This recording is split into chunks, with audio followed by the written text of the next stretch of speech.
መቅደላ በእኛ ወታደሮች እንደተያዘች ወዲያውኑ ስለደረስኩ መጀመሪያ የተመለከትኩት የአጼ ቴዎድሮስን አስክሬን ነበር። የአጼ ቴዎድሮስ አስክሬን ፈገግ ብሎ ይታያል። የዚህ አይነት ደስታና ፈገግታ ከአጼ ቴዎድሮስ በቅርቡ ጊዜ በሕይወታቸው ሳሉ አይታይባቸውም ነበር። ይህ አጼ ቴዎድሮስ ራሳቸውን ገድለው እንደወደቁ አስክሬናቸውን ሲያይ የተመለከተውን ዶክተር ሄንሪ ብላንክ የእስራት ዘመን በአበሻ ሀገር በተሰኘው መጽሐፉ ያሰፈረው ነው። ዳግማዊ ቴዎድሮስ ራሳቸውን ከማጥፋታቸው ከሰዓታት በፊት ግን አገልጋዮቻቸው እየመጡ መርዶ ይነግሯቸው ነበር። አጼ ቴዎድሮስ በመጨረሻ ጦርነት መቅደላ አምባ ሆኖ ሲያዋጋና ሲዋጋ መልእክተኞቹ በተራ በተራ እየመጡ እገሌኮ ወደቀ ይሉታል። ወደቀ ይልና ሐዘን ንዴቱን አምቆ ውጊያውን ይቀጥላል። ደግሞ ይመጡና እንቶኔ ወደቀ ይሉታል። ወደቀ ይልና ሐዘን ንዴቱን አምቆ ውጊያውን ይቀጥላል። የጀግኖቹንና የጓደኞቹን በየሰዓታቸው ለያዙት ዓላማ መሞታቸው ሲያሳዝነውና ሲያናድደው ቆየና በመጨረሻ ፊት አውራሪ ገብርዬ ወደቀ አለው መልእክተኛው። ገብርዬ ሞተ አለ ካሳ። አሁን ሞቱ፣ ለኔ አዘጋጅቶ ሊጠብቀኝ ነው አለና ካሳ ሽጉጡን ጠጥቶ ሞተ። የተቀረው ዝምታ ነው ሼክስፒር እንዳለው። ሰላም ጤና ይስጥልን። እንዴት ናችሁ የተከበራችሁ ተከታታዮቻችን? ይህ ነበር ሚዲያ ነው። በነበር ሚዲያ ለዛሬያችን ፋይዳ ያላቸው ታሪኮችን እንጨዋወታለን። ለዛሬ በማን ነበር መሰናዶ ከ158 ዓመት በፊት ልክ በዛሬዋ ቀን ሚያዝያ 6 ቀን 1860 ዓመተ ምህረት ሽጉጣቸውን ጠጥቶ የሞቱትን አጼ ቴዎድሮስ እናነሳለን። 6 ወደዚች ምድር የመጡባትም ከዚች ምድር የተሰናበቱባትም ቀን ነች። ጥር 6 ወልደው በዛሬው ዕለት ሚያዝያ 6 ነው ያረፉት። ከ158 ዓመት በፊት ልክ በዛሬዋ ቀን በመቅደላ አምባ ላይ የአጼ ቴዎድሮስ ሰራዊትና በሎርድ ናፒየር የተመራው የእንግሊዝ ሰራዊት ጦርነት ገጥመው ድሉ የእንግሊዞች ሆነ። ንጉሠ ነገሥቱ አጼ ቴዎድሮስ ለእንግሊዞች እጅ ላለመስጠት ራሳቸውን ማጥፋትን መርጠው ሽጉጣቸውን ጠጥተው የሞቱበት ዕለት ነበር። ቀብራቸው በመቅደላ መድኃኔዓለም ቤተክርስቲያን ተከናወነ። በመግቢያችን ላይ እነሆ ጀግና ከተሰኘው ከስብሐት ገብረ እግዚአብሔር መጽሐፍ ቀንጭበን እንዳስደመጥናችሁ የአጼ ቴዎድሮስ ሽጉጣቸውን ጠጥተው መሞት ሲነሳ ሁልጊዜም አብሮ የሚነሳው ገብርዬ አጼ ቴዎድሮስ ሕይወት ላይ ምን ያህል ተጽዕኖ እንደነበረው ነበረ ያስደመጥናችሁ። የሌሎቹን ጀግኖች መውደቅ እየሰሙ እያዘኑ ውጊያቸውን ቀጥለው ነበር። የገብርዬን መሞት ሲሰሙ ግን ቦታ አሰናርቶ ሊጠብቀኝ ነው ብለው ራሳቸውን ማጥፋታቸውን ነው ስብሐት ገብረ እግዚአብሔር በእነሆ ጀግና ያስነበበን። ዛሬ ስለ መቅደላ ጦርነት፣ ስለ አጼ ቴዎድሮስ አሟሟት የመጨረሻ ሰዓታት በማን ነበር መሰናዷችን አዘጋጅተን እናቀርብላችኋለን። በተለይ የአጼ ቴዎድሮስ የመጨረሻ ሰዓታትን አስመልክቶ በመሰናዷችን ሰፋ አድርገን የምናቀርብላችሁ ነው የሚሆነው። ሌሎች አጼ ቴዎድሮስን የተመለከቱ ጉዳዮችንም አካተናል። በተለይ ብዙዎቹ የሀገራችን አጼ ቴዎድሮስን የተመለከቱ የኪነ ጥበብ ሥራዎች መቅደላ ላይ መቼታቸውን ያደርጋሉ። የአጼ ቴዎድሮስ ስንብት ላይ በተዋበ ብዕራቸው ብዙ ምስል ከሳች ስነ ጽሑፎችን አስነብበውናል፣ ቲያትሮችን አስመልክተውናል። አንዳንዶች አጼ ቴዎድሮስን ኪነት ያገነነው ንጉሥ ይሉታል። የነ ሎሬት ጸጋዬ ገብረ መድኅንን የነ ጌትነት እንየውን የቲያትር ጽሑፍ ተመልክተው የነ ብርሃኑ ዘሪሁንንና የነ አቤ ጉበኛን መጽሐፍ አንብበው እውነት አጼ ቴዎድሮስ ኪነት ያገነነው ንጉሥ ነው? ሌሎች ደግሞ አጼ ቴዎድሮስ ሕይወቱ ራሱ ኪነትን ይስባል፣ ለኪነት መግነን ምክንያት የሆነ ነው እንጂ እሱም ኪነት አላገነነውም የሚሉ አሉ። ለስነ ጽሑፍ የተመቸ ታሪክ ስላለው ነው ደራሲያን ይመረጡት ይላሉ። እናንተ ምን ትላላችሁ? በኮሜንት ማስቀመጫ ላይ ልታስቀምጡልን ትችላላችሁ። እሱን አስመልክቶ የተጻፉ ጽሑፎችን፣ የተነገሩ ሐሳቦችን የምናቀርብላችሁ ይሆናል። አጼ ቴዎድሮስ ውድቀታቸው የጀመረው ሕይወታቸው ቁልቁለቱን የጀመረው ባለቤታቸው እቴጌ ተዋበች ከሞተች በኋላ ነው የሚሉ አሉ። ስለ ተዋበችም በተወሰነ የምናነሳላችሁ ነገር ይኖረናል። መቼም የአጼ ቴዎድሮስን ሙሉ ታሪክ የሚያካትት መሰናዶ በአንድ ፕሮግራም ማዘጋጀት በጣም አስቸጋሪ ነው። ልደቱንና ሌላም የተለያዩ ቀኖችን እያስመለከትን ደጋግመን ስለ አፄ ቴዎድሮስ መስራታችን አይቀርም። መሰናዷችንን እስክንጨርስ አብራችሁን እንድትቆዩ በአክብሮት ነው የምንጋብዛችሁ። ለቻናላችን አዲስ የሆናችሁ ቤተሰብ እንድትሆኑና ቻናላችንን ላይክ፣ ሼር፣ ሰብስክራይብ እንድታደርጉ በአክብሮት እንጠይቃለን። መልካም ጊዜ። ከስብሐት ገብረ እግዚአብሔር መጽሐፍ አንወጣም። ስብሐት ገብረ እግዚአብሔር ምንትዋብና ካሳ ብሎ ስለ ቴዎድሮስ ያሰፈረው ጽሑፍ አለ። በመይሳው ካሳ አስደናቂ ሕይወት ውስጥ 3 ሴቶች ጎልቶ ይታያሉ ይላል።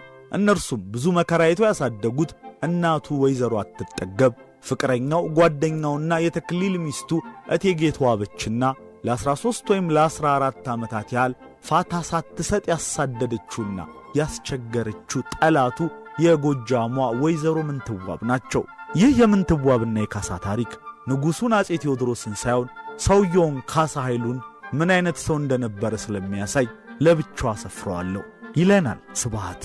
አፄ ቴዎድሮስ አዙረው ተመልሰው ሸፍቶ የነበረውን የጎጃም ጦር ወቅተው ድል አደረጉ። ፊታውራሪ ዶሪንና ልጃቸውን ቸኮልን ደግሞ በስቅላት ቀጧቸው። ፊታውራሪ ዶሪንና ልጃቸው ቸኮል ደግሞ የወይዘሮ ምንትዋብ አባትና ወንድም መሆናቸው ነው። የወይዘሮ ምንትዋብ ባል ደግሞ በውጊያ ተገድሏል እና ወይዘሮ ምንትዋብ 3 ሐዘን ተደራርቦ የቴዎድሮስ እጅ ቢመታት እንዲህ ስትል አንጎራጎረች። ጠጅም አያምረኝም ድሮ ጠጥቻለሁ፣ ሥጋም አያምረኝም ቋንጣ ሰቅያለሁ፣ ቢሻኝ ከወንድሜ ካባቴ በላለሁ። ሺህ ብረት በግራው ሺህ ብረት በቀኙ፣ ሺህ ፈረስ ከኋላው ሺህ ፈረስ ከፊቱ፣ ይህን ሳታይ ሞተች ኮሶ ሻጭ እናቱ። አንድ እግር በርበሬ መንቀል ተስኗችሁ፣ አቃጥሎ ለብልቦ ፈሽቶ ይግደላችሁ። ይህንን ሲሰማ ያጓራል አመሉ፣ ማናት ቢላችሁ ምንትዋብ ናት በሉ ብላ አንጎራጎረች። ንጉሠ ነገሥቱ አይሰድቡ ስድብ የሰደበቻቸው ወይዘሮ ምንትዋብ ተይዛ ቀረበች። እስኪ ድገሚው ተባለች። ሳትፈራ ሳታመነታ አንዲት ስድብ ሳትገድፍ ደገመችው። ሳቀ ካሳ። አንቺ ቆማጣ ቆመጥማጣ፣ በእኔ ኪሳራ መንግሥተ ሰማያት ልትገቢ ልቀቋት ትሂድ፣ ነፃ ነች። በሕይወት እስካለች ድረስ ቀለብ ስፈሩላት። አባቷን ወንድሟን ባሏን ገድዬባት እንግዲያው ልታመሰግነ ይኖሯል። ካሳ ምን ዋዛ ነው? ግና ምንትዋብስ ምን ዋዛ ነው? ወደ ጎንደር ተከተለችው። እስከ ለተሞቱ አልተወችውም። በሄደበት ተከተለችው። በግጥምም በተራ ንግግርም እየሰደበችው፣ ባለበትም በሌለበትም እየሰደበችው። ግና ካሳስ ምን ዋዛ? ታገሳት፣ ቻላት፣ ዝም አላት። ዘመነ መንግሥቱ ሁላ የውጊያ ነበርና እሷም በሴትነት ጥበቧ ከቅርብ ተከታዮቹ በእጇ ያስገባችውን አስገብታ በሚስጥርና በድንገት ሊዘምት ሲያቅድም ቀድማው ትሰማና አንዳንዱን ቀድማው በግጥም ይፋ ያወጣችበት እያሳናከለችው አንላቀቅም አለችው። እሱም ቀለቧን በወቅቱ እየሰፈረላት ቻላት። እሷ ስታሳድደው እሱ ሲችላት በመጨረሻው ሰዓት መቅደላ ደረሱ። ሽጉጡን ጠጥቶ ሞተ። ካሳ ምን ዋዛ ነው? ግን ምንትዋብስ ምን ዋዛ? ያን ጊዜ በጎጃም በገዳይነቱ የገጠመችበትን ያህል አሁን በሟችነቱ ገጠመችለት። ያውም ሬሳውን አልሰጥ ብላ እየተጠመጠመችበት ደምም ባያለቀሰችለት። መቅደላ አፋፉ ላይ ጩኸት በረከተ፣ የሴቱን አናውቅም ወንድ አንድ ሰው ሞተ። አባቴን ወንድሜን ልጄን ቢገድሉብኝ ነበር መናደዴ፣ ባሌን ቢገድሉብኝ ነበር መናደዴ። ጨከኑ በራሶ ይቅር አለ ሆዴ። ማረክን እንዳይሉ ሰው የለበጃቸው፣ ገደልን እንዳይሉ ሞቶ አገኟቸው። ምን ይሉ እንግሊዞች ሲገቡ አገራቸው፣ ለወሬ አይመቹም ተንኰለኞች ናቸው። በዱብዳ የልብ ስቃይ ተነስቶ ከዚች ከምንትዋብ እኩል ግጥሙን ሊያንቆረቁሮ የሚችል ማን ነበር? ካሳ ራሱ። ስለዚህም የመጨረሻው የጀግና ድርጊቱን በድንቅ ግጥም ለትውልድ እንድታስተላልፍ ሲባል ካሳና ምንትዋብ ተገናኙ። እንደዚህ አይመስልም? የካሳ ሕይወት ታሪክ በብዛት እንዲህ ነው የሚመስል። አንድ ሰው በአጋጣሚ ተወልዶ የኖረው ሳይሆን ተከታይ ትውልዶችን ለማስደነቅ፣ ለማስደሰት፣ ለማኩራት፣ ለማሳሰብ፣ አርአያ ለመሆን ከላይ ታቅዶ የተኖረ ይመስላል። ቴዎድሮስን ያሸነፏቸው እንግሊዞች አይደሉም። ቴዎድሮስ የተሸነፉት መቅደላ አምባ ሮጌ አይደለም። ቴዎድሮስ የተሸነፉት ተዋበች ስትሞት ነው። ተዋበች ስትሞት ቴዎድሮስ ተቀየሩ፣ ቁጡ፣ ጨካኝ ሆኑ፣ ተስፋ ቆረጡ። ከዛ በኋላ የጊዜ ጉዳይ ነበር። የቴዎድሮስ ታሪክ ትራጄዲ ፍቅር ታሪክ ነው። አጼ ቴዎድሮስ ኮስታራ ነበሩ። የምታስቃቸው ተዋቡ ብቻ ነበረች። ቴዎድሮስ በንጉሶች ዘንድ እንደተለመደው ብዙ የጭንገረዶች ነበሯቸው። ቴዎድሮስ ግን ለተዋበች ካላቸው ጽኑ ፍቅር የተነሳ እነሱን ሁሉ አሰናብተው ከተዋበች ጋር ቆርበዋል። በመጨረሻ ግን ተዋበች ታመሙ። እናም ቴዎድሮስ ሚስታቸው ሲሞቱ ከማዘናቸው የተነሳ ታቦታቱን ሁሉ አስወጥተው እንዲያተርፉላቸው ያላደረጉት ጥረት አልነበረም አሉ። እንደውም አማኞች ምን ይላሉ? እንዲያ ሲያረቅ ታቦታቱ ተጣሉት ስለተዳፈራቸው ብለው ነበር። ተዋቡ ከአጭር ሕመም በኋላ አረፉ። ተዋቡ ሞታ በድኗን ይዘው እየተመለሱ ነበር። ረዥም መንገድ ነበር። መንገድ ላይ ረፍት አደረጉ። ድንኳኖች ተተከሉ። አጼ ቴዎድሮስ ከድንኳናቸው ወጥተው ተራራ ጫፍ ላይ ቁጭ ብለዋል። ሁለት ወታደሮች እያወሩ ወደ ተራራው ወጡ። ጨልሟል። ቴዎድሮስን አላዩአቸውም።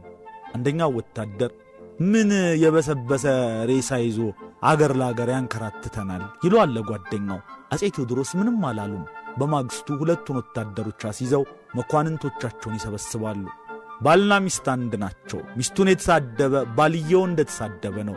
እኔ ደግሞ ንጉሥ ነኝ። ንጉሥን ለሰደበ ደግሞ ቅጣቱ ሞት ነው። የወታደሮቹ ፊት ላይ ምንም ስሜት አልነበረም። ተዋበችን በጣም ስለሚወዳት ስድቡ ምን እንደሆነ እንኳን አልተናገረም። እንዲያው በደፈናው ሰደቧት ነው ያለው። ሁለቱ ወታደሮች በሞት ተቀጡ። አግባብ ባይሆንም ለተዋበች ያለውን ጥልቅ ፍቅር ያሳያል። ብዙዎች እሱን ይሰድቡታል፣ ምንም አይላቸውም ነበር። በተዋቡ ሲመጡበት ግን አልቻለም። ከተዋበች ሞት በኋላ ቴዎድሮስ ብቻውን እንደሆነ ወዳጆቹ አዩ። አይተውም አልቀሩ። ምሽት ተሆነው ዘንድ አንዲት ሴት አመጡለት። ጥሩ ወርቅ ትባላለች። ጥሩ ወርቅ ቆንጆ ብትሆንም ከተዋበች ጋር በባህሪ የሰማይና የምድር ልዩነት አላቸው። ቴዎድሮስ ከተዋበች ልጅ አልነበረውም። ጥሩ ወርቅ ለቴዎድሮስ ያደረገችው ጥሩ ነገር ቢኖር ዓለማየሁን ወልዳ በልጅ ባረከቻቸው። ምስኪን ልጅ። ከዚያ ባሻገር ከቴዎድሮስ ጋር ብዙ የሚጣጣሙ አልነበሩም። በዕድሜም ባስተሳሰብም የተራራቁ ነበር።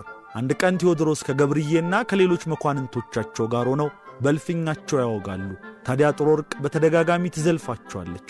ገብርዬ አንድ ሁለቴ ታገሰና ማለፍ አልቻለም። ጎራዴውን ስቦ ወደ ጥሩ ወርቅ ቀሰረ።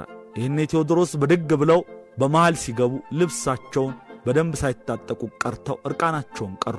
አየህ ገብርዬ፣ አንተ የምታውቀኝ ታጥቄ እሷ የምታውቀኝ አውልቄ ብለው ነገር አበረዱ ይባላል። አጼ ቴዎድሮስ በመጨረሻዋ ሰዓት ለባለቤታቸው ለእቴጌ ጥሩ ወርቅ ይህን ተናግረው ነበር። እንተባበር አንድ እንሁን ብላቸው የተፈጥሮ ደንቆሮች በአንድ አገር ሁሉም መሪ ሆኖ ሥልጣነ መንግሥት ይጨብጥ ይመስል እኔንም የጎዱ እየመሰላቸው አገራቸውን በደሉ። አሁን የባዕድ ጦር መጥቶ እኔ መይሳውን እጅህን ስጥ አለኝ። አጋሬና አጋዤ ገብርዬ ለአገሩ ሲል ተሰዋ፣ ዓለሜም ሞተ። ስለዚህ ለአገሬና ለራሴ ክብር ስል እሰዋለሁ። ልጄ ዓለማየሁ ደጎ የኢትዮጵያ ሕዝብ ያሳድገዋል፣ መሳፍንቶችም ይገሉት ይሆናል። በተረፈ አንቺም ልጄም እንደ ማንኛውም የኢትዮጵያ ሕዝብ ትኖራላችሁ። ሐሳብና ጭንቀቴ ለአንዲት ኢትዮጵያ ነበር፣ አልተሳካልኝም።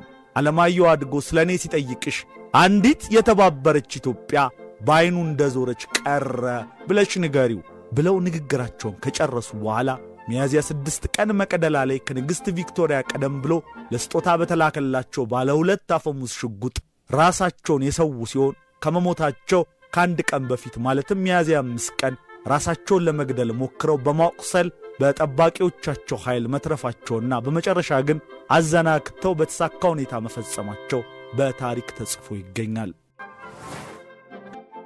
በስብሐት ገብረ እግዚአብሔር እነሆ ጀግናም አይደል የጀመርነው ጨምረን እናስደምጣችሁ። አጼ ቴዎድሮስ በባለቤታቸው በተዋበች ሞት እጅግ አዝነው ልባቸው ተሰብሮ በሀገሬው ሕዝብም እንዳሰቡት አለመሰልጠንና ለሀገራቸው ላላቸው ራዕይ የሕዝቡ ኋላ ቀርነት እንቅፋት መሆን እያበሳጫቸው እየተቆጡና እየተከፉ በመሄዳቸው ጸባያቸው መቀየር በማሳየቱ ባለሟሎቻቸው ተቸግረው ነበር። እኚህ ሰውዬ 1-2 ዓመት ካላረፉ በሽታ ላይ ይወድቃሉ። ልጃቸውን መሸሻን ይዘን ገለል እናርጋቸውና አርፎ ይቀመጡ እንበላቸው፣ ከዚያን መልሳቸዋለን ተባባሉ። ነገሩስ ባልከፋ ግን ገብርዬ ካልተጨመረበት ጉዳዩ አይሳካም በማለት መኳንንቱ ገብርዬን ጠየቁት። ጨርሶ ለመሻር እስካልሆነ ድረስ እሺ አለ ገብርዬ።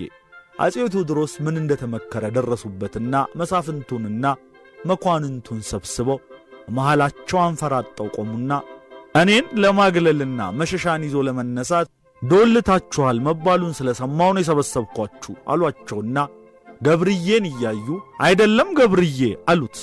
ጃንሆይ እርሶን ለመጉዳት ሳይሆን ረፍት እንዲያገኙ ብለን ነው። አንተም ገብርዬ አንተም አሉ ካሳ። ገብርዬ ተጸጽቶ ካሳ እግር ስር ወድቆ ይቅርታ ለመነ። አይ ገብርዬ አንተ እኮ የኔ ገብርዬ ነህ፣ መሸሻ ቢነግስ የራሱ ገብርዬን የሚፈልገው ብሎ አሰናበታቸው። የታሰረም የለ የተዘለፈም የለ፣ ጉዳዩ ሁለተኛ ተነስቶ አያውቅ። አጼ ቴዎድሮስ ገና አጼ ሳይባሉ ልጅ ካሳ እየተባሉ የካሳ ታማኝ ወታደርና የልብ ወዳጅ የነበሩት ገብርዬ ነበሩ። ኋላም ፊት አውራሪ ገብርዬ ተብለዋል። ገብርዬ ለቴዎድሮስ ገና ሳይነግሱ ከነገሱም በኋላ የሰውም ልብ በቴዎድሮስ ላይ መሸፈት ሲጀምር እንግሊዞችም ኢትዮጵያን ወረው የማሸነፋቸው ነገር አይቀሬ ሲሆን ቴዎድሮስም ለውድ አገሩ ያለው ሕልም እንዳልተሳካለት ሲያስታውቅም ገብርዬ ግን ቴዎድሮስን አልካዱም። በአጼ ቴዎድሮስ ላይም አልተለወጡም፣ ለጠላቶቹም አልተሸጡም። ሀገራችን ድል የማድረግ ተስፋ እንደሌላት እያወቁ እንኳን አንድ በአንድ እስኪወድቁ ተዋጉለት። አጼ ቴዎድሮስም ገብርዬን ምን ያህል እንደሚወዱት በብዙ አጋጣሚዎች ያሳዩ ቢሆንም በተለይ ግን ፊት አውራሪ ገብርዬ ወደቁ የሚለውን እንደሰሙ ገብርዬ ከሞተ ለኔ አዘጋጅቶ ሊጠብቀኝ ነው ብለው ነው ሽጉጣቸውን ጠጥተው የሞቱት። ከዚያው ከስብሃት ገብረ እግዚአብሔር መጽሐፍ አንወጣም። አጼ ቴዎድሮስ የኢትዮጵያን አንድነት ለማረጋገጥ ወደ ወሎ ለመዝመት ተገደዱ ይላል ስብሃት። ጊምቢ ከተባለ ስፍራ ከወይዘሮ ወርቂት ጦር ጋር ረጅም ጊዜ ጦርነት ተደረገ። አልተሸናነፉም። የወይዘሮ ወርቂት አዝማች የሆነው ደጃች ወልደ ሚካኤል ለአጼ ቴዎድሮስ እንዲህ ሲል ላከባቸው፣ በእኔና በእርሶ ኃጢአት ይሁሉ ሰው ከሚያልቅ እኔና እርሶ ፍልሚያ እንቅጠም፣ ያሸነፈ ሁለቱንም ሰራዊት ይጠቅልል ብሎ መልእክት ላከባቸው። አንድ ተራ ደጃዝማች እንዴት አባቱን ቢደፍረን ነው ከንጉሠ ነገሥቱ ልፋለም የሚለው ብሎ በመናደድ ገብርዬ መልእክተኛው ሊሰይፈው ሲል አጼ ቴዎድሮስ ክንዱን እየያዙ ታው ገብርዬ ወንድን ወንድ ልቅጠም ሲል እንዴት መልእክተኛውን ልግደል ትላለ ይሉትና እሺ ነገ ጧት ይዋጣልን ብለው መልስ ይልካሉ። በኋላ ሲናገሩ አጼ ቴዎድሮስ እንደዚያች ሌሊት የረዘመብኝና የፈራሁበት ጊዜ አላውቅም ብለዋል ይባላል። አይነጋ የለም ነጋ። ሁለቱ ሰራዊት ግንባር ለግንባር ተሰለፉ። ካሳና ወልደ ሚካኤል በየበኩላቸው ጋሻና ጣምራ ጦር ይዘው ፈረስ ላይ ወጡ። በሩቁ ተፋጠጡ። እርሱ የወርውሩ አለ ወልደ ሚካኤል። ቆማጣ ቆመጥማጣ አዝዤሻለሁ አንቺ ወርውሪ አሉ አጼ ቴዎድሮስ። ወልደ ሚካኤል ወረወረ፣ ከሸፈ። ካሳ ወረወረ፣ ወጋው። ከፈረሱ ላይ ከነበለው ጋልቦ ደርሶ የጦሩን አወጋግ ቢመለከት ጦሩ ሰውየውን ከሞጋትም አልፎ በስቶት ግማሽ ያህሉ ከጀርባው ወጥቶ ይታያል። ምንኛ ብፈራ ነው እንዴ በሳውት አሉ ካሳ በመገረም። እንዲህ ደፍሮ ፈራው ለማለት ምን ያህል ጀግንነት ይጠይቃል ቢሉ የካሳን ያህል ነው መልሱ። ወይዘሮ ወርቂት ከዛ በኋላ ሸሽታ ቆላ ሸዋ ገባች። ጦሩ ገበረ። አጼ ቴዎድሮስም ሕግን ሥርዓትን ሰጥተው እንደ ሁሌ ደንባቸው ከአገሩ ባላባቶች አንዱን ሾመው ወደ ሸዋ ቀጠሉ። የትውልድ ስማቸው ካሳ ኃይለ ጊዮርጊስ፣ የንግሥና ስማቸው አጼ ቴዎድሮስ፣ የፈረስ ስማቸው አባ ታጠቅ፣ የወታደራዊ ስማቸው መይሳው ካሳ።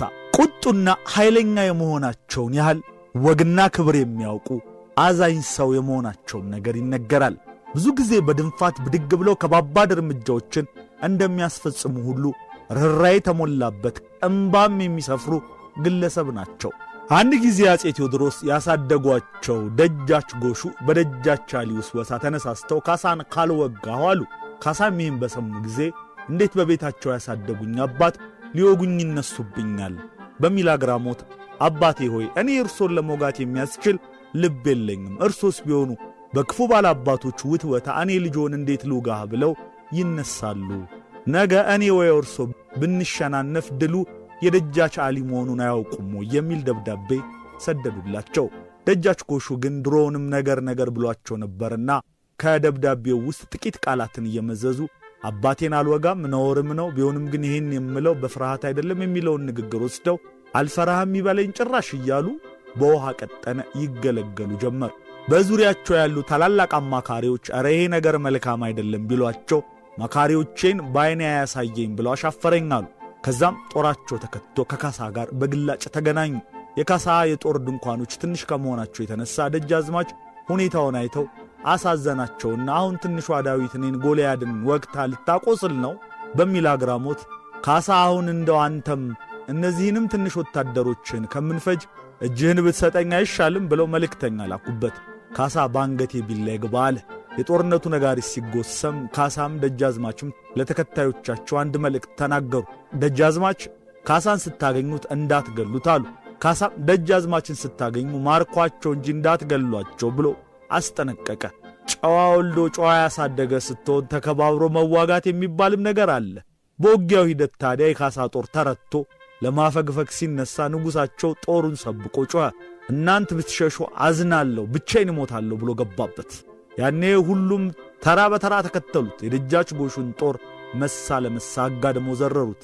ሳይታሰብ ደግሞ በድንገት ደጃዝማች ትልቁ ሰው በጥይት ተመተው ከፈረሳቸው ተገነደሱ። ነፍሳቸው ሳትወጣ ከካሳ ጋር ተገናኝተው ልጄ ይሄው የሽማግሌ ጥጋበኛ ልጁን ሊወጋ ሲል ሞተልህ በሊቅርታ አድርግልኝ ብለው ወደማይቀሩ ዓለም ኮበለሉ። ከጦርነቱ ድል ለጥቆ የካሳ ሰራዊት ሳይፎክር ሳያቅራራ ደጃች ጎሹና ፊታውራሪ ነጋን አክብሮ ቀበራቸው። ይህን ያየች አልቃሽ አዝማሪ ታዲያ እንዲህ ብላ ተቀኘች አሉ። እስቲ እዩት ይህን ሰው ልማድን ሲያፈርስ ለገደለው ጠላት ደም እንባ ሲያለቅስ። ተው እናንተ ሰዎች አትንኩት ይህን ሰው እርሱ ነው ገዳዩ ገድሎም የሚያለቅሰው ብላ ገጠመች። አንድ ጊዜ ደግሞ ቴዎድሮስ ለአንድ ታማኝ ወታደራቸው ጥብቅ ትእዛዝ አስተላልፈው በፈረቃ በር በኩል እርጉዝ ሴት እንኳን ብትሆን እንዳታልፍ ጠንክረህ ጠብቅ አሉት።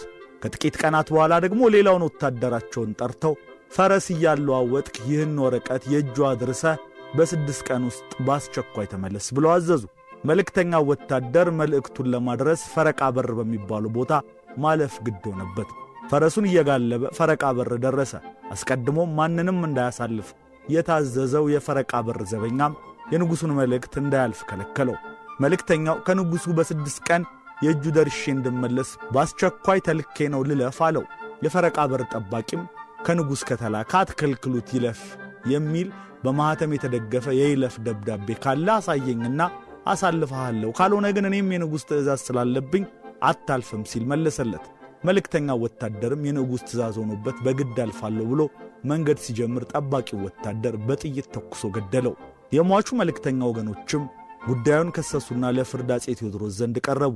በችሎት የተቀመጡት ፈራጆች ሁሉ ገዳይ ላይ ፈረዱ። እምቢ አልፋለሁ ቢልህ ለንጉሥ ማመልከት ሲኖርብህ እንዴት የንጉሥ መልእክተኛ ትገላለህ? ለጥፋትህ ሞት ይገባሃል ሲሉ ፈረዱበት። አንድ አስተዋይ ፈራጅ ከተቀመጡበት ተነስተው መታየት የሚገባው ከንጉሡ የተሰጠው ትእዛዝ ነው። ንጉሡ የፈረቃ በር ጠባቂን ጠርተው ያለኔ ፈቃድ እርጉዝ ሴት እንኳን እንዳታሳልፍ ብለው አዘዙ። መልእክተኛውን ደግሞ በአስቸኳይ እጁ ደርሶ እንዲመጣ በማዘዛቸው በዚያ በፈረቃ በር በኩል ማለፍ ነበረበት። ስለዚህ ጥፋቱ የሚመለከተው ንጉሠ ነገሥቱን ነው። ነገር ግን ብርሃን ናቸውና ምን ይደረግ ብለው ተቀመጡ። እዚህ ጋር እንግዲህ በዚያ ዘመን የነበረውን ንጉሥ የሚያስተች ዲሞክራሲ ሳናደንቅ አናልፍም። የአስተዋዩ ፈራጅ ንግግር ብቻ ሳይሆን የንጉሡን ምላሽ የሚደንቅ ነው። አፄው ምን አሉ መሰላችሁ? ከመቀመጫቸው ብድግ ብለው እንዲህ ነው መሸምገል፣ 2 ጠጉር ማብቀል ብለው የአስተዋዩን ፈራጅ ፍርድ ካደነቁ በኋላ በደለኛው እኔ ነኝ ፍረዱብኝ ብለው በተከሳሽ ወታደር ቦታ ወርደው ቆሙ። ከዛም ፈራጆች በሰጡት ፍርድ መሠረት ለሟች ወገኖች በቂ የደም ካሳ እንዲከፍሉ አፄ ቴዎድሮስ ላይ ፈረዱና ጉዳዩ በዚሁ ተቋጨ። ከዕለታት አንድ ቀን አፄ ቴዎድሮስ በደብረ ታቦር ከገብርዬና ጋሻ ጃግሬያቸው ጋር እየተመካከሩ ሳለ አንድ የሰከረ ገበሬ ባጠገባቸው ተጠግቶ ያልፋል። ከዛም አፄ ቴዎድሮስ መሆናቸውን ሲያውቅ መለስ ሲልና ንጉሥ በቅሎ ይሸጣል ብሎ ይጠይቃል። የዛኔ ጋሻ ጃግሬዎቹ ሰይፋቸውን መዘው እንዴት ንጉሥ ትዳፈራለህ እንበለው ተባባሉ። ንጉሡም ትዕግሥት አድርጉ ተዉት፣ ግን ተከተላቸው የሚገባበትን እዩ አሉና ተከትለው የሚገባበትን አይተው ተመለሱ። በማግስቱ ንጉሡም ያንን ገበሬ ያስጠሩት። ሰውየውም እየፈራና እየተንቀጠቀጠ መጣ። ትናንት ይሄ ሁሉ ሰው በቅሎዬን ለመግዛት መጠየቅህን ሰምቷል፣ ስለዚህ በዋጋ እንድንስማማን የጠራሁህ አሉት። ሰውየው ግን ማመን አልቻለም። የንጉሥ በቅሎ ሊያውም ታጠቅ የተባለውን ለመግዛት የጠየቅኩት እኔ ማን ነኝ? ተገረመ። የለም ንጉሥ ሆይ እኔ ብቻዬን ሆኜ እንዲህ ያለውን ሐሳብ ላስበው አልችልም። ይህንን ጥያቄ ትላንት ከጓደኞቼ ጋር አብሬ በነበርኩበት ሰዓት ነው የጠየቅኩትና አሁንም ከነሱ ጋር ተመካክሬ መልስ ልስጥ አለ። ትላንት ስናገኘ ብቻህን ነበርክ፣ ምንም ሰው አጠገብህ አልነበረም። ከየት አምጥተህ ነው የምትማከረው? በመገረም ይጠይቁታል። ገበሬውም ንጉሥ ሆይ ባያዩአቸው ነው እንጂ ነበሩ፣ እነ ብቅል፣ እነ ጌሾ፣ እነ ደረቆት፣ እነ ጠጅ፣ እነ ጠላ፣ እነ አረቄ ነበሩ። ያለ እነሱማ ብቻዬን ይህንን ነገር ልናገሩ አልችልም ብሎ አሳቃቸው። ንጉሡም ምሕረት አደረጉለት ይባላል። አፄ ቴዎድሮስ እንዲህ ያለ ርኅራሄ፣ እንዲህ ያለ ትሕትና፣ እንዲህ ያለ ከሕዝቡ ጋር ወርዶ በመኖር የሚታወቅ ባሕሪም አላቸው። ከጀግንነታቸው ከቆራጥነታቸውና ከጭካኔያቸው ባሻገር ጳውሎስ ኞኞ አጤ ቴዎድሮስ በተሰኘው መጽሐፉ በገጽ 307 እና 308 ስለ አጤ ቴዎድሮስ ቀብር ሥነ ሥርዓት የሚከተለውን ጽፏል። ሬሳቸው በመጀመሪያ በጥሩ የጥጥ ልብስ ተጠቀለለ። በዚያ ላይ በወርቀ ዘቦ ክር የተዘመዘመ ሐር ለበሰ። በመጨረሻ ውብ የሆነ ባለ አበባ ጨርቅ ተደረገበት። መቃብራቸው ቤተ ክርስቲያን አጠገብ ከገረገራ ወይንም ከግቢ ውጪ ተቆፈረ። መሬቱ ጠጣር ስለነበረም ቁፋሮው ብዙ ጊዜ አቆየ። በቀብሩም ሥርዓት ላይ ማንም ሰው መካፈል እንደሚችል መፈቀዱን ለፋፊ እየዞረ ተናገረ። ከጥቂት ሰዎች በስተቀር ግን የመጣ አልነበረም። ምናልባት ጥቂት ቀደም ብሎ ነጎድጓዳማ ዝናብ ዘንቦ ስለነበር ቀባሪ በብዛት ያልመጣው በዚህ ምክንያት ሊሆን ይችል ይሆናል። ምናልባትም በጥላቻ ወይም ደግሞ በፍራቻ ሊሆንም ይችላል። ሬሳቸው በአንድ አሮጌ የጠፍር አልጋ ላይ ተደረገ። ከዚያም በኋላ ሬሳቸው በወታደሮች ታጅቦ ወደ መቀበሪያው ስፍራ ተወሰደ። በተቆፈረው ጉድጓድ ውስጥም ተከተተ። በላዩም ላይ ድንጋይ ተረበረበ። አቀባበሩ ፍትሃትም ሆነ ደንበኛ የቀብር ሥርዓት አልተፈጸመበትም። ጥቂት ቄሶች ብቻ መጠነኛ ጸሎት አደረሱ። ቀብሩ እንደተፈጸመም ታላቅ ነጎድጓዳማ ዝናብ ዘነበ። ተክለ ጻድቅ መቁሪያ ከአፄ ቴዎድሮስ እስከ ቀዳማዊ ኃይለ ሥላሴ በሚለው መጽሐፋቸው በገጽ 36 ላይ ደግሞ የሚከተለውን ጽፈዋል። እንግሊዞችም ወዲያው ወደ ሬሳቸው ሄደው የእርሳቸው ሬሳ ለመሆኑ ሲያመነቱ ታስረው ከነበሩት እንግሊዞች ውስጥ እነ ካፒቴን ካሜሮን በጣም ያውቋቸው ነበርና የእርሳቸው ሬሳ መሆኑን አረጋገጡ። ከዚህ በኋላ መጀመሪያ ፎቶግራፍ አነሷቸው። ወዲያው በወርቅ ግምጃ ተገንዘው በተወለዱ በ50ኛ በነገሱ በ14ኛው ዓመት በ1860 ዓመተ ምህረት ሚያዝያ 6 ቀን አርፈው በመቅደላ መድኃኔዓለም ቤተ ክርስቲያን ተቀበሩ በማለት ስለ ቴዎድሮስ ሽኝት ጽፈውልናል። የመጨረሻው የመቅደላ ግብግብ ሰኞ ሚያዝያ 6 ቀን 1860 ዓመተ ምህረት ወደ ማቆሙ ተቃረበ። የእንግሊዝ ጦር ሰራዊት ቴዎድሮስን አድኖ ለመያዝ በየአቅጣጫው መሯሯጥ ጀመረ። የቴዎድሮስን ሁኔታ አስመልክቶ የኒውዮርክ ታይምስ ሪፖርተር ስታንሊ ሲናገር ሰኞ ከቀኑ 10 ሰዓት አካባቢ እንግሊዝ በመቅደላ ላይ ካሰማራቻቸው ወታደሮች መካከል 2 የአይሪሽ ወታደሮች የተኩስ ድምፅ ወደ ሰሙበት አቅጣጫ እየተክለፈለፉ እንደደረሱ አንድ ያልታወቀ ኢትዮጵያዊ ከመሬት ላይ ተዘርሮ ለመሞት በማጣጣር ላይ እንዳለ ያገኙታል። የግለሰቡ ጣር ስሜት ሳይሰጣቸው ቀድሞውንም ከኛ የተሰረቀ ነው በማለት በቀኝ እጁ አቅጣጫ የወደቀውን ሽጉጥ አንስተው ይወስዱበታል። ይህ አልበቃ ብሏቸው የጣቱን የወርቅ ቀለበትና የአንገቱን የወርቅ መስቀል ይዘርፉታል።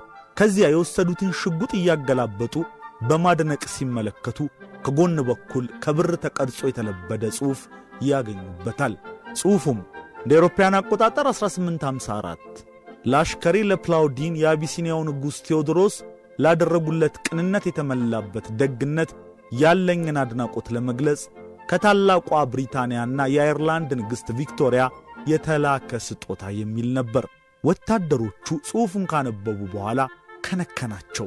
አንደኛው ወታደር ቴዎድሮስ ይሆን እንዴ በማለት ነፍሱ ልትወጣ የተቃረበውን ግለሰብ ማስተዋል ጀመረ።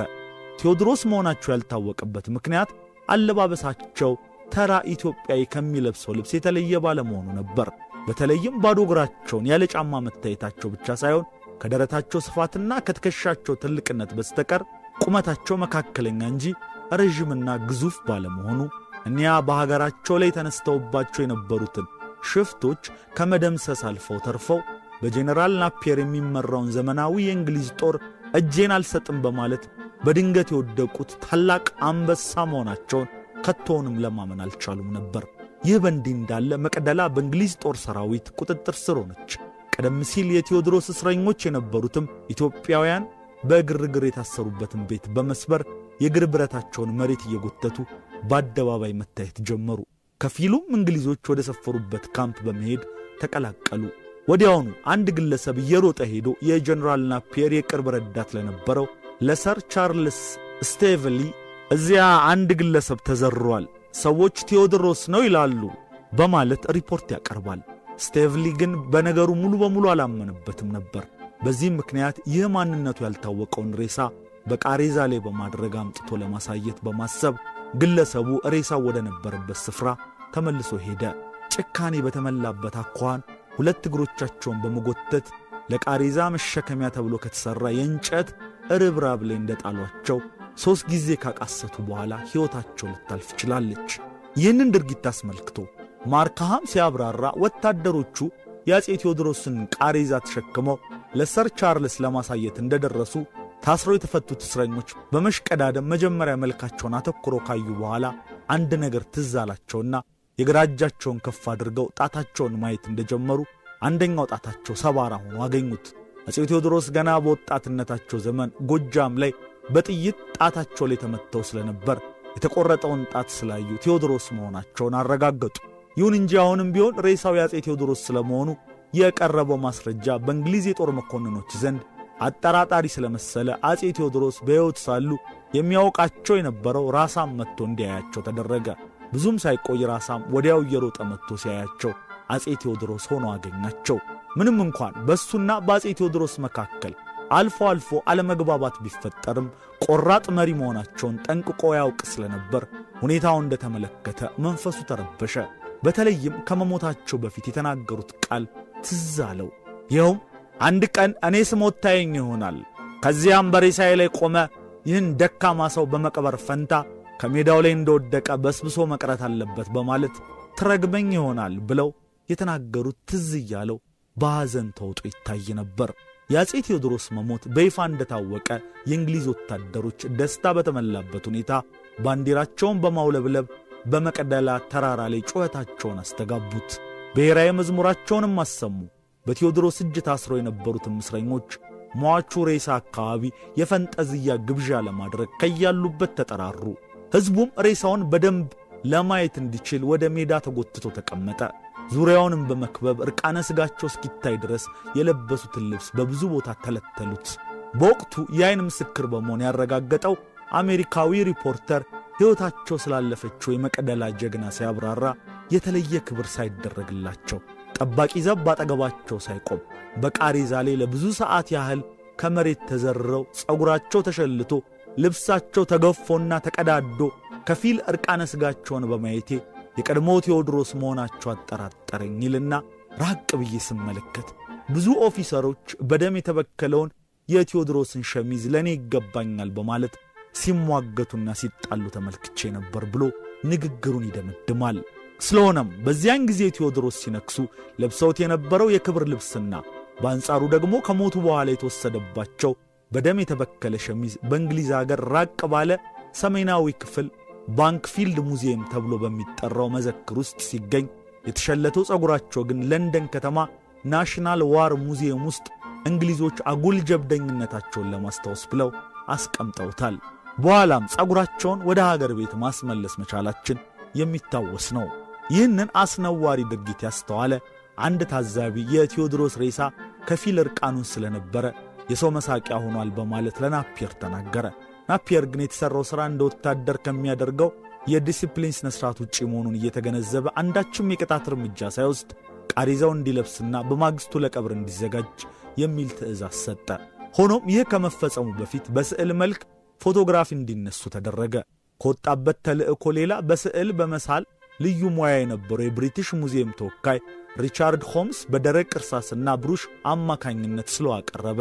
የሳለውም ስዕል ትክክለኛውን የቴዎድሮስ መልክ የያዘ እንደነበረ የቴዎድሮስን አሟሟት ለመመርመር ከተገኘው ሐኪምና በሚስተር ራሳም ተረጋገጠ። ከዚያም በኋላ ቀደም ሲል ጠቅላይ የጦር አዛዥ እንዳዘዘው ሁሉ በሚስተር ራሳም አማካኝነት ቃሪዛው ከስፍራው ተነስቶ የእንግሊዝ እስረኞች ይኖሩበት ከነበረው ግቢ ፒትሮ ተብላ ከምትጠራው ጎጆ ውስጥ ለቀብር እንዲዘጋጅ ተደረገ።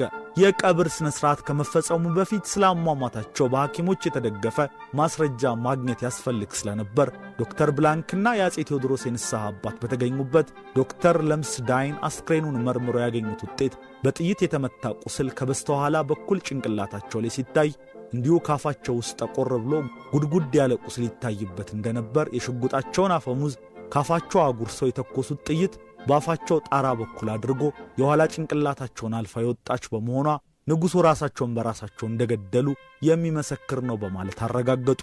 የሟቹ የቴዎድሮስ ሬሳ ፈገግ ብሎ ይታያል። የዚህ አይነት ደስታ የተመላበት ፊት አጼ ቴዎድሮስ በቅርብ ጊዜ በሕይወት እያሉ አይታይባቸውም ነበር። ኪነት ያገነነው ንጉሥ ይላሉ አንዳንዶች አጼ ቴዎድሮስን በተለየ ሁኔታ ኪነ ጥበብ አገንናዋለች ብለው የሚያምኑ፣ በሌላ በኩል ደግሞ የገነነ ታሪክ ያለው በጀብድ የተሞላ ታሪክ ያለው ራሱ ኪነ ጥበብን ይስባታል። ለዛ ነው በርካታ የኪነ ጥበብ ሥራዎች ለአጼ ቴዎድሮስ የተሰሩት የሚሉ ደግሞ አሉ። ለምንድነው ግን ኪነ ጥበብ አጼ ቴዎድሮስን እንዲህ አገነነችው? አጼ ቴዎድሮስ በኢትዮጵያ ኪነ ጥበብ ውስጥ እጅግ ደማቅ ሆነው ለምን ይጠራሉ በሚል ጥበቡ በለጠ አንድ ጽሑፍ አቅርቦ ነበር። እናካፍላችሁ። አጼ ቴዎድሮስ በየዘመኑ ብቅ እያሉ የሚያወያዩ ንጉሥ ናቸው። ስለኚህ ሰው በርካታ ደራሲያን ብዕራቸውን አንስተዋል። ታሪካቸው ባሉታም ባዎንታም ተጽፏል። ግን ግዙፉን ቦታ የያዘው ጀግንነታቸው፣ ከዘመናቸው ቀድሞ የተወለዱ መሆናቸው፣ ሐሳብና አመለካከታቸው ለተፈጠሩበት ዘመን ቀድሞ የሄደ እንደሆነ ይነገርላቸዋል። አጼ ቴዎድሮስ ጸጋዬ ገብረ መድኅንን የሚያክል ግዙፍ የጥበባት ዋርካን ማርከው በቁጥጥራቸው ስር ያዋሉ፣ ብርሃኑ ዘሪሁንን የሚያክል የሥነ ጽሑፍ ዋልታና ማገረን ማርከው አንድ ጊዜ ቴዎድሮስ እምባ ሌላ ጊዜ የታንጉት ምስጢር እያለ አስደማሚ ጥበባትን አበርክቷል። አጼ ቴዎድሮስ አቤ ጉበኛን የሚያክል የድርሰት መሥዋዕትን ማርከው አንድ ለእናቱ አሰኝተውታል። አጼ ቴዎድሮስ ደጃዝማች ግርማቸው ተክለ ሐዋርያትን የሚያክል አበው የሥነ ጽሑፍ ስብዕናን ማርከው ቴዎድሮስ ታሪካዊ ድራማን አጽፈዋል። እኚህ ንጉሥ እንዲህ አይነት የጥበብ ልሂቃንን የሚማርኩበት ምክንያቱ ምንድን ነው? ከኢትዮጵያ ነገሥታት ሁሉ የደራሲያንን ቀልብ በመግዛትና ብዕራቸውንም በተደጋጋሚ እንዲጽፉበት ያደረጉ አጼ ቴዎድሮስ ብቻ እንደሆኑ ጥናቶች ያሳያሉ። የአጼ ቴዎድሮስ ሕይወት በራሱ ድርሰት ነው። መራር ድርሰት፣ ከትንሽ ተነስቶ ትልቅ ደረጃ የደረሰ፣ በሕይወት ጉዞአቸው ውስጥ እጅግ አስቸጋሪ ጉዞዎችን በድል እየተወጡ የምድራዊው ዓለም የነገሥታት ንጉሥ የሆኑ ባለ ታሪክ ናቸው። ከተራ ሽፍትነት እስከ ሀገር አመራርነት፣ የተበጣጠቀችን ሀገር መልሶ የጠቀመ አንድ ያደረገ፣ ሕልማቸው፣ ርዕያቸው፣ ፍላጎታቸው ሰፊ የነበረ፣ የውስጥና የውጭ ተጽዕኖዎችን የተቋቋሙ የኖሩ፣ ግን ደግሞ በዘመኑ የዓለም ኃያል የነበረችው እንግሊዝ ብዙ ሺህ ጦር አሰልፋ የመጣችባቸው፣ ሕልማቸውና እውነታው መጨረሻ ላይ የሚጋጭባቸው፣ ሩቅ አሳቢው ቅርብ አዳሪ የሆኑት ቴዎድሮስ፣ ከሰሩት ይልቅ ያልሰሩት የሚቆጫቸው ቴዎድሮስ፣ ሽንፈትን በዓይናቸው ማየት የማይፈልጉት ቴዎድሮስ፣ ሕይወታቸው የትራጄዲ መድረክ ናት። ሕይወታቸው በራሷ ድርሰት ናት። ለዚህ ነው ቴዎድሮስ የኪነ ጥበብ ሰዎችን ብዕር በቀላሉ የሚስቡት። ቴዎድሮስ ብሔራዊ ጀግና ናሽናል ሂሮ ናቸው። ምክንያቱም ሕይወታቸው ትውልድን ማስተማሪያ ነው።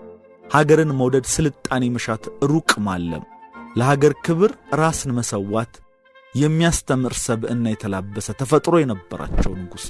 ለዚህ ነው የኢትዮጵያ ደራሲያን ሕዝባቸውን ሊያስተምሩ ሲሹ ወይም አእምሮአቸውን በጀግኖች ታሪክ ማጠብና መሙላት ሲፈልጉ አጼ ቴዎድሮስን የሚያነሳሱት። አንዳንድ አስተያየት ሰጪዎች ደግሞ የአጼ ቴዎድሮስ ታሪክ በደራሲያን አማካኝነት የተፈጠረ ነው ይላሉ። ቴዎድሮስ ጨካኝ መሪ ናቸው። ትዕግስት የምትባል ነገር ውስጣቸው የለችም። በዚህም ምክንያት ብዙ ሕዝብ ጨርሰዋል። ከእርሳቸው በተጻራሪ የቆሙትን ኃይላት ከመግደል ውጪ ሌላ ዘዴ የላቸውም። አሁን ስለ እሳቸው የሚጻፉት ታሪኮች እውነተኛውን ቴዎድሮስ አይወክሉም። አሁን ያሉት ቴዎድሮስ የነጸጋዬ ገብረ መድኅን ፈጠራ ነው፣ እነሱ የፈጠሩት ጫና ነው ይላሉ። ይህን አባባል የሚያሰሙት ሰዎች አደባባይ ላይ ይዘው የሚወጡት ማስረጃ ባይኖራቸውም በተለያዩ ሁኔታዎች ውስጥ ሲናገሩ ይደመጣል።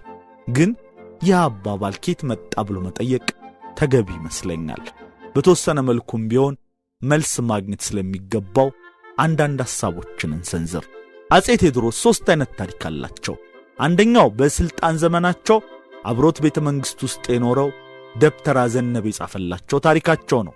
ዘነብ በየቀኑ የቴዎድሮስን ታሪክ የሚመዘግብ የዜና መዋዕል ጸሐፊ ወይንም ክሮኒክለር ነበር። ስለዚህ ዘነብ ስለ ቴዎድሮስ የጻፈው ታሪክ የመጀመሪያ ተጠቃሽ ነው። ሁለተኛው የቴዎድሮስ ታሪክ ደግሞ ልዩ ልዩ ታሪክ ጸሐፊዎች ያሳተሟቸው መጻሕፍት ናቸው። እነዚህ መጻሕፍት በአብዛኛው በውጭ ደራሲያን የተዘጋጁ ናቸው። በተለይ እንግሊዞች በተለያየ መልኩ የቴዎድሮስን ሰብዕናዎች ገልጸዋል። የኛም ሀገር ጸሐፊዎች እነዚህን ደራሲዎች ዋቢ አድርገው የቴዎድሮስን ታሪክ ሲጽፉ ቆይተዋል። በዚሁ በሁለተኛው ክፍል ውስጥ የመደብኳቸው ጸሐፊዎች ከ1950 ዓመተ ምህረት ብቻ ድረስ ያለውን ዘመን የሚወክሉ ናቸው።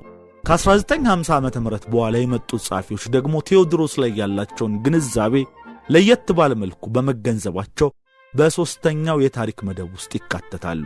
ስለዚህ ቴዎድሮስ 3 አይነት ጸሐፊዎች አሏቸው ማለት ነው። ግን የነዚህ 3ቱ ጸሐፊዎች ልዩነት ምንድነው? ዘነብ የጻፈው የቴዎድሮስ ታሪክ ከሌሎቹ የሚለይበት የራሱ የሆነ ተፈጥሯዊ እውነታዎች አሉ። ዘነብ ከአጼ ቴዎድሮስ ጋር የነበረ ጸሐፊ ነው። የቤተ መንግሥት ሰው ነበር። ከዚህ አልፎ ተርፎ የልዑል ዓለማየሁ ቴዎድሮስ የቤት ውስጥ አስጠኝ ነበር። በቴዎድሮስ ውስጥ ያለው ሕልም ዘነብ ውስጥ አለ የሚሉ ሰዎች አሉ። ስለዚህ እነዚህ እውነታዎች ካሉ ዘነብ የአጼ ቴዎድሮስ ደካማ ጎኖች አይታዩትም። በመሆኑም ታላቁን ሀገርና ሕዝብ ወዳዱን ቴዎድሮስን ነው የጻፈው ይላሉ። የቴዎድሮስን ታሪክ እንደ ሰው ደካማ ጎኑን አልጻፈም ተብሎ አስተያየት ይሰጥበታል።